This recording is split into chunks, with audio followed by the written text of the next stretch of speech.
నీకు తెలుసా, సూర్యదేవుడి భార్య భయంతో పరారైంది. అవును, సంధ్య అనే దేవకన్య సూర్యభగవానునికి భార్య. కానీ ఆమె ఓ సమస్యతో బాధపడేదిట. ఆ వెనుక ఉన్న కథ ఇదే. సంధ్యాదేవి సూర్యభగవానుని గుణాలను ఎంతగానో గౌరవించేదిట. కానీ ఒకటి మాత్రం తట్టుకోలేకపోయేది, అతని తీవ్రమైన కాంతిని. ఎండలో మనం వేడికి ఎలా మరిగిపోతామో ఆమెకు అంతే అయ్యేదిట. ఒకరోజు ఆమె తట్టుకోలేక భర్తకు చెప్పకుండా తస్కరించేందుకు అరణ్యంలోకి వెళ్ళిపోయిందిట. తన స్థానంలో తన ఛాయని ఉంచింది. ఆమె పేరే ఛాయాదేవి.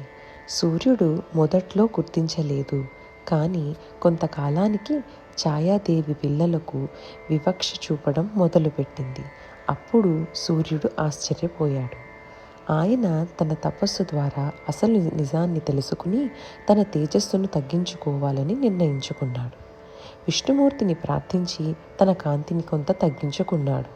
అందుకే సూర్యభగవానుని తేజస్సు ఇప్పటికీ సహించే స్థాయిలోనే ఉంటుందిట. సూర్యుని తేజస్సు తగ్గించేందుకు చేసిన ఈ తపస్సు వల్లే ఆయనను మృదు తేజోమయుడు అని అంటారు.